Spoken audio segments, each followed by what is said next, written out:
आज कथा सुनाने में भी अच्छा लग रहा है। तुम आता है तो भैया तुम्हारी बढ़िया बात है। आज मौसम ठंडो है।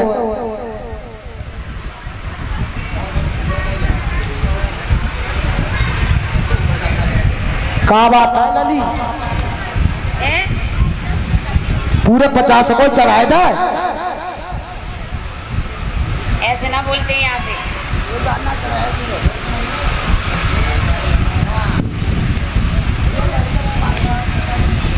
एक जगह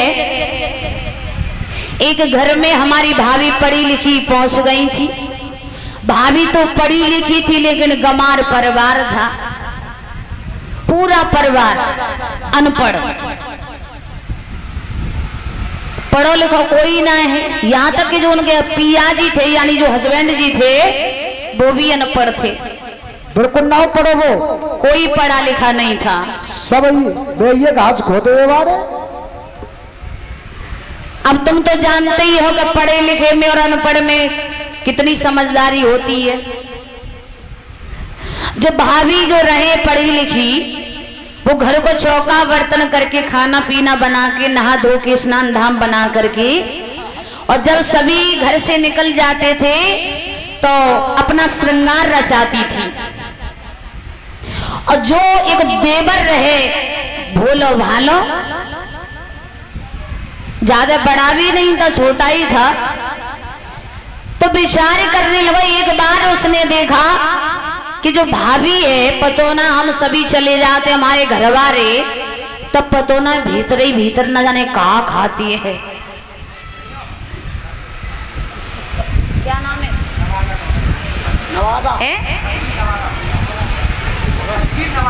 सचवीर नवादा। और 51 रुपए कथा में दान दे रहे हैं। ठाकुर जी भगवान लक्ष्मी मैया सदैव इनका कल्याण करें। बोली गोविंद भगवान की। तो महाराज जैसे ही भाभी जी जब श्रृंगार करने लगी तो श्रृंगारदानी होते ना छोटी वाली, देवन ने सोची हाँ हे भगवान, भाभी कुछ ना कुछ जाई में खावे को सामान रख लेती है। और देवर छोटा तो था ही, छुप करके देखने लगा हम देखें तो सही आखिरकार है क्या। तो भाभी ने, अब माताएं क्या लगाती हैं पता, जब नई नई घर में आवे कौन सी क्रीम लगाती हैं? फेयर लवली है। फेयर लवली निकाली और भाभी ने हाथ पे रखी तो देवर ने सोची हे भगवान, भाभी तो ऐसी लग रही है कि रबड़ी खा रही है। भाभी ने हाथ पे निकाली, ये तो देखी लेकिन कहाँ लगाई ये नहीं देखी, कैसे यूज किया ये नहीं देखा। भाभी ने चेहरा पे लगाई तब तक देवर आएगा, ओ भाभी ने कह दियो। सो भाभी ने रख दई, बोले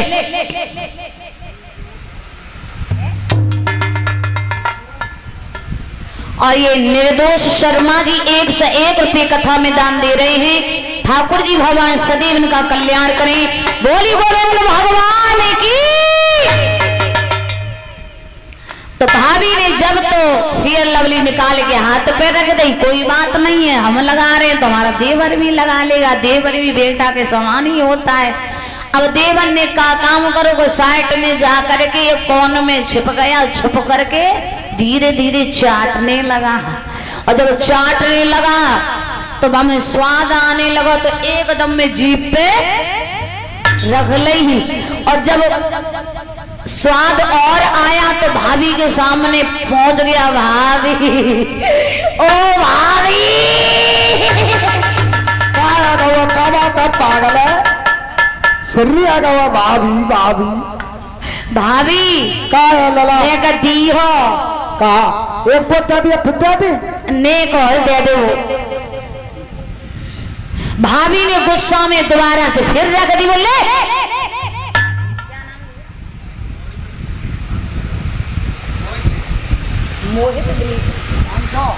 और ये 501 रुपए मोहित और विनीत और ये भैया कथा में दान दे रहे हैं। ठाकुर जी भगवान लक्ष्मी मैया सदैव के भंडारे भरते रहे। बोलिए गोविंद भगवान की। आज तो बड़ी खुशी हो रही है। तो माताओं, भाभी ने दोबारा क्रीम दे दी। बोले हो सकता कहीं डाल दी होगी, ज्यादा लगा गया होगा चेहरा पे तो कम पड़ गई होगी, ले ले जा। भाभी ने फिर रख दी।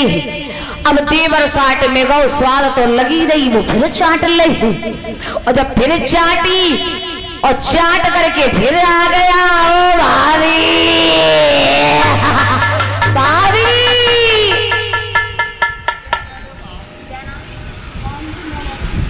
अरे 51 रुपए रामवीर नवादा। और ये भैया कथा में दान दे रहे हैं। ठाकुर जी भगवान सदैव इनका कल्याण करें। बोली गोविंद भगवान की। देवर कहने लगा भाभी। बोले अब क्या हुआ? नेकर दे दो। भाभी ने कही ये जी बता, 2 बार दे दी, अब तीसरी बार और आ गया। वो कहाँ चली गई?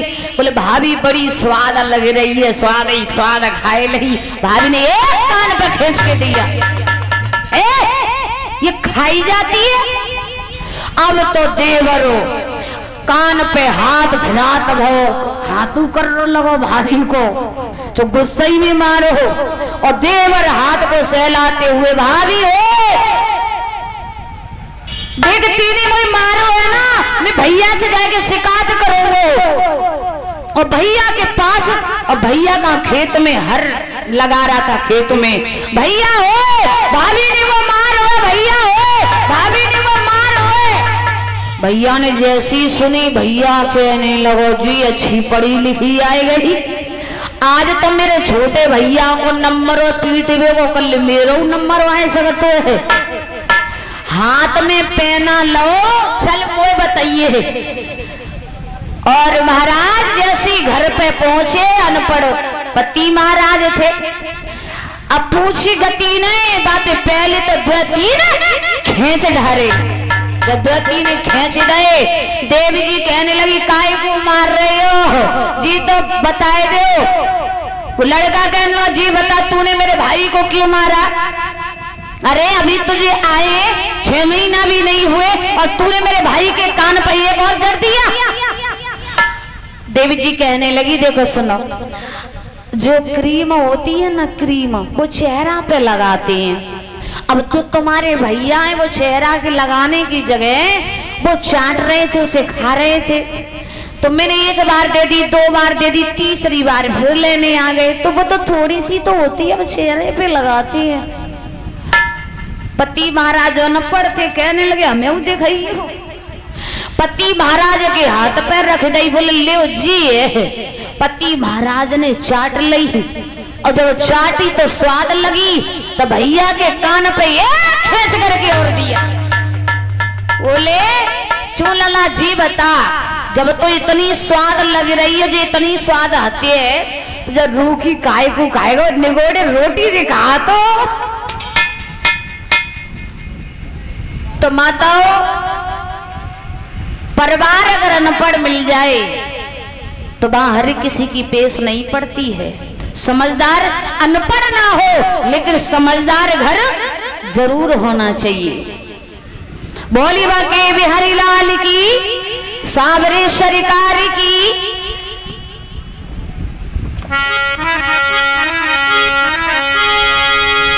आइए कथा की ओर।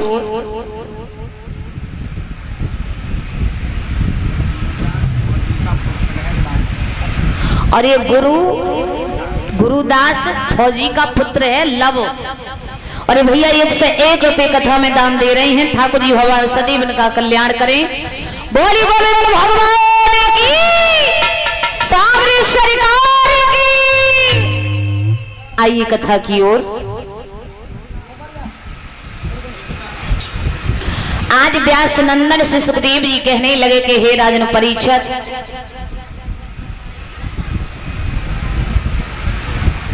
आज रानी पवन रेखा सखियों से कहने लगी कि हे सखियों, तो तुम मुझे छोड़ करके चली गई, मेरा दिल बहुत घबरा रहा था। सखियां कहने लगी महारानी ये जो तुम्हारी चुंदरी फटी हुई है, सारा श्रृंगार बिगड़ा हुआ है, कारण क्या है? रानी पवर रेखा ने उस बात को छुपा लिया। और दूसरी बात बता दी बहन, सुनो कि बोली स्वामी ने क्या हालत है, ऊंची सी सांसें चलती है, उलझी सुलझी कुछ डरती सी, ये क्यों आवाज निकलती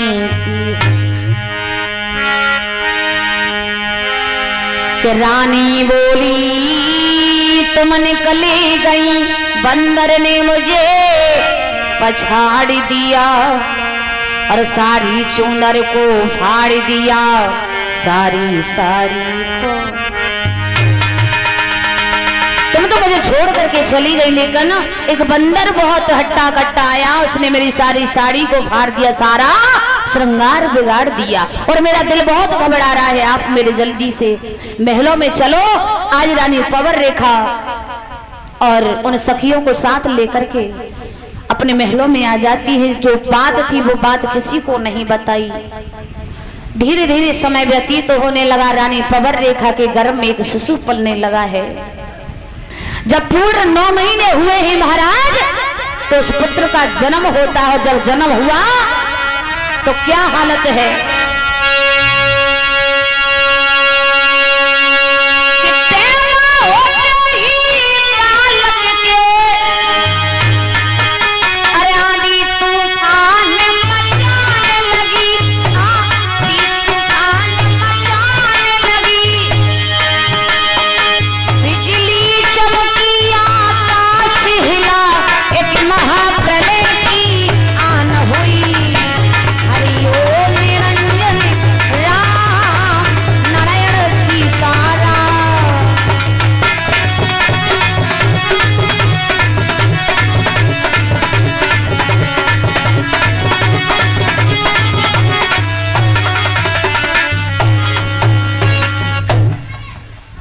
में कथा प्रेमी सज्जनों, जब उस बालक का जन्म हुआ, आंधी तूफान आने लगे, बिजली आकाश में तड़पने लगी, बहुत घमासान बारिश होने लगी है। और क्या हुआ कि धन धन करके धन उमड़ पड़ा और धड़कने लगी गारी धारी की। हाँ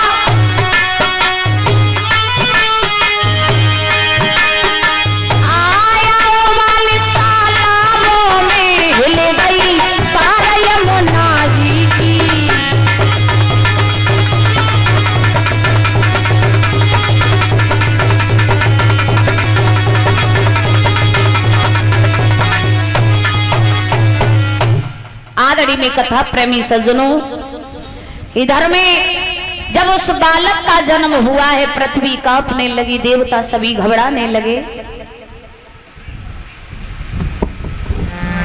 आंधी तूफान आने लगे हैं, बिजली आकाश में तड़पने लगी, यमुना मैया हिलने लगी है कि अब राक्षस का जन्म हो गया है। आदड़ी में कथा प्रेमी सज्जनों, जैसे ही राजा गुसैन को मालूम पड़ा कि मेरी रानी के गर्भ से एक बेटा का जन्म हुआ है, राजा गुसैन को कुछ समय तक तो खुशी मिली, लेकिन जब ज्योतिषियों ने बताया कि तुम्हारे इस पुत्र का नाम है कंस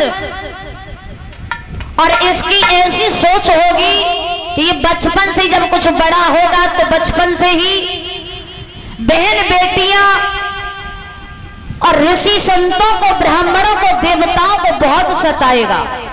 तो महाराज जब ये बात सुनी है तो कुछ विद्वान बताते हैं कि राजा उग्रसेन ने भोजराज कंस को छोटे बचपन में ही एक बक्से में बंद करके और यमुना जी में बहा दिया था।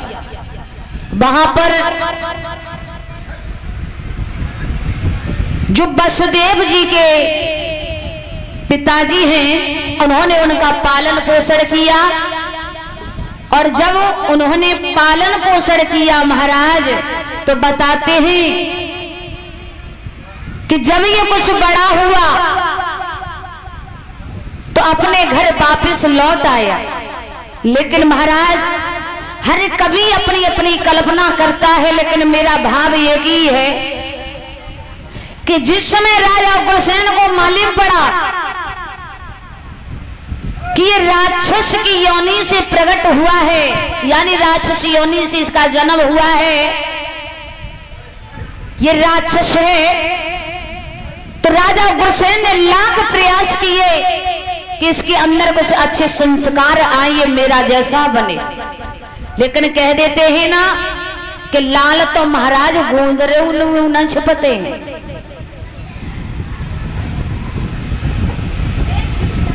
राक्षस का अंश था, उसका असर कहां जाएगा। जब भोजराज कंस कुछ बड़ा हुआ, छोटे छोटे बच्चों को अपने साथ ले जाता था, खेलने के बहाने किसी को नदियों में बहा देता, किसी को तालाबों में डाल देता और किसी को अपने हाथों से ही उसका वध कर देता। बहुत अत्याचार करने लगा। जब कुछ और बड़ा हुआ तो जो भी गुजरिया दही बेचने के लिए गोकुल से आती मथुरा के लिए, तो उन्हें वृक्षों से बंधवा करके उन पे कोड़ों की मार लगवाया करता था। बहुत अत्याचार करने लगा। जब कुछ और बड़ा हुआ है तो महाराज जरासंध की पुत्री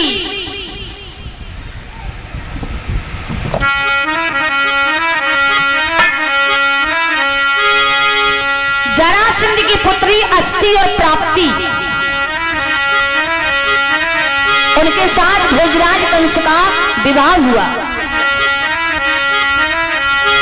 जब इस भोजराज कंस का अत्याचार दिन के दिन बढ़ा, देवताओं को बहुत अधिक सताने लगा है। पृथ्वी कांपने लगी। अरे पृथ्वी रही घबराए और देवतन के पास में पहुंच गई।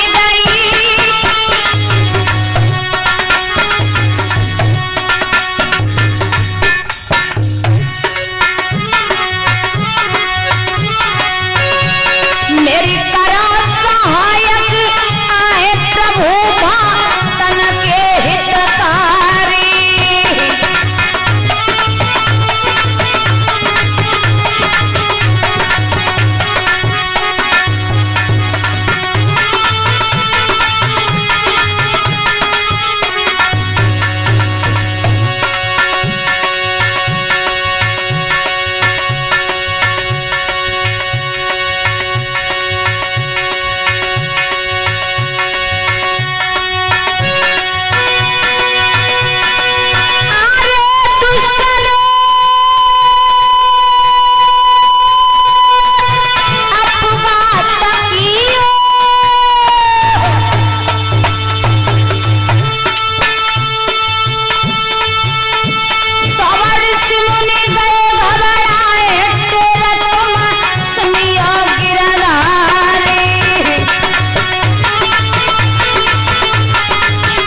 प्रेमी सज्जनों, आज इस भोजराज कंस के अत्याचारों से घबरा करके आज पृथ्वी अपने मन में विचार करती है कि मैं पूरी सृष्टि को अपने सिर पर लादती हूं, लेकिन एक पाप हरण दब जाती हूं।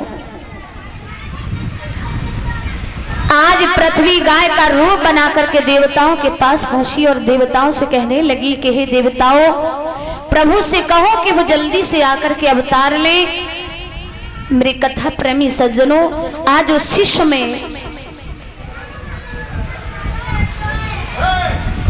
देवता ब्रह्मा जी के पास पहुंचे कि हे ब्रह्मा जी, प्रभु से कहो कि वो जल्दी से आकर के अवतार ले, क्योंकि